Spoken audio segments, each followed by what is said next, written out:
नमस्कार, आप देख रहे हैं न्यूज 24 एक्सप्रेस। मैं हूं आपके साथ पूजा चौधरी। आइए करते हैं बुलेटिन की शुरुआत। आगामी दिनों में मध्य प्रदेश में उपचुनाव होने हैं। चुनाव संबंधी चर्चा को लेकर भाजपा के राष्ट्रीय सचिव कैलाश विजयवर्गीय आज देवास पहुंचे। उन्होंने पूर्व मंत्री दीपक जोशी के घर पहुंचकर उनसे चर्चा की। इस दौरान सांसद महेंद्र सिंह सोलंकी, पूर्व विधायक मनोज चौधरी भी पहुंचे। करीब आधे घंटे तक चर्चा चली। मीडिया से चर्चा में कैलाश विजयवर्गीय ने कहा कि दीपक को मनाने की आवश्यकता नहीं है। दीपक जी का आदेश था तो देवास आ गया। उपचुनाव को लेकर कहा है कि हम 24 की 24 सीटें ही जीतेंगे। पिछली बार कमलनाथ सरकार ने जिस तरीके से हर वर्ग के लोगों के साथ धोखाधड़ी की थी, उसे जनता नहीं भूली है। उन्होंने आर्टिकल 30 को लेकर कहा कि यह अल्पसंख्यक लोगों को संरक्षण देने के लिए था, लेकिन उसकी आड़ में देश विरोधी गतिविधियां सामने आ रही हैं। इस आर्टिकल की समीक्षा होना चाहिए। इधर पूर्व मंत्री जोशी ने कहा कि कैलाश जी का मार्गदर्शन हमें मिलता है तो बहुत अच्छी बात है। हाट पिपल्या उपचुनाव की रणनीति को बनाने के लिए कवायद शुरू हुई है।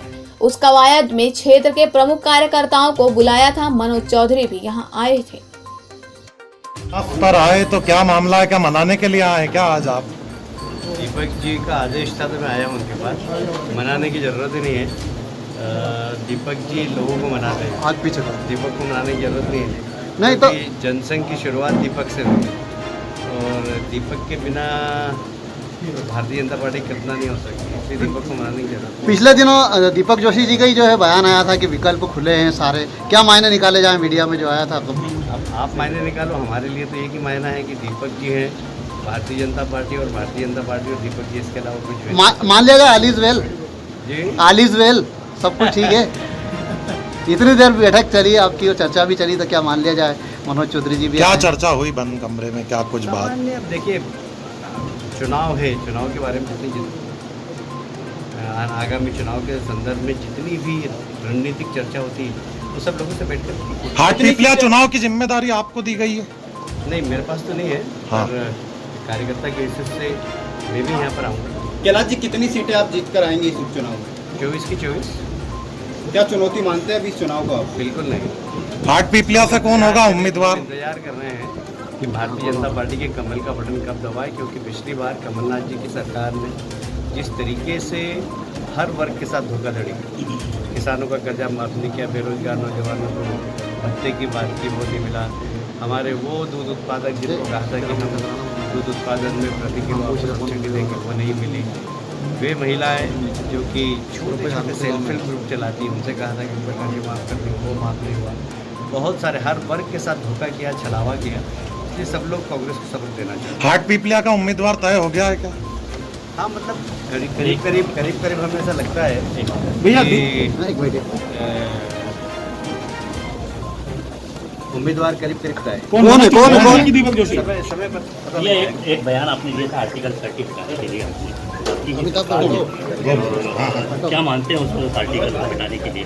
देखिए, आर्टिकल 30 अल्पसंख्यक लोगों को संरक्षण देने के लिए था, किंतु उसके आड़ में जिस तरीके से देश विरोधी गतिविधियां पिछले दिनों सामने आई हैं, तो आर्टिकल 30 के ऊपर समीक्षा होना चाहिए। और ऐसा क्यों कि सिर्फ उसका लाभ कुछ लोगों को ही मिले। यदि आर्टिकल 30 के अंतर्गत अन्य शिक्षण संस्थान भी आए, चाहे वो बहुसंख्यक समाज के क्यों नहीं, तो उनको भी लाभ मिले। किसान बार बार चक्का जाम कर रहे हैं मध्य प्रदेश में। गुट माना जाएगा? देवास की विधायिका यहाँ पे कांग्रेस सवाल उठा रही, चक्का जाम आज ही देवास में हुआ किसान। देवास की विधायिका यहाँ पे नजर नहीं आ रही है। ये तो कौन लड़ेगा चुनाव? मनाने की बात हुई तो फिर आपका एक जो है अखबार में बयान भी इस तरह का आया था कि सारे विकल्प खुले, तो उसके मायने आप मीडिया को समझा दीजिए क्या है? नहीं, विकल्प खुलेने का मतलब मैंने कहा था, हमारे पत्रकार साथी ने पूछा था कि आपकी सीट पे मनोज चौधरी चुनाव लड़ रहे हैं।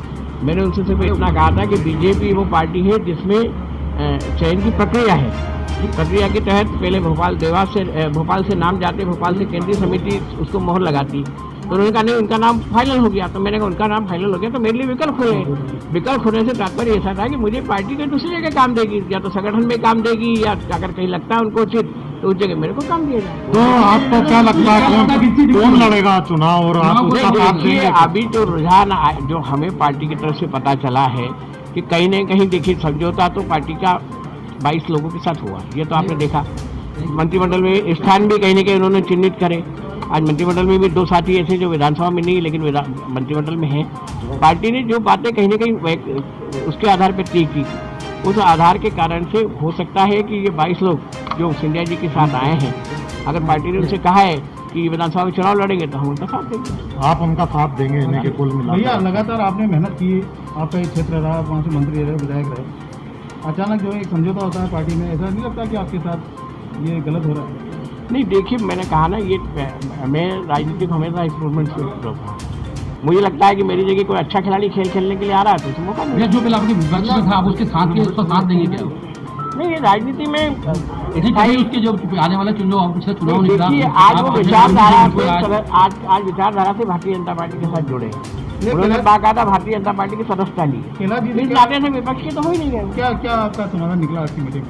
जी कैलाश जी से आपकी मीटिंग थी तो क्या? नहीं देखिए, कैलाश जी हमारे वरिष्ठ नेता है, राष्ट्रीय नेता है, बंगाल के प्रभारी भी हैं। उनका मार्गदर्शन अगर हमको मिलता तो बहुत अच्छी बात है, क्योंकि हाटपिया उपचुनाव है। उपचुनाव की रणनीति को बनाने के लिए कहीं कवायद शुरू हुई है। उस कवायद में कुछ क्षेत्र के प्रमुख कार्यकर्ताओं को मैंने बुलाया था। मनोज चौधरी जी भी आपने देखा कि यहाँ आए हैं। ऐसे दृष्टिकोण में कुछ न कुछ प्रारंभिक शुरुआत हम लोगों ने करी। ठीक।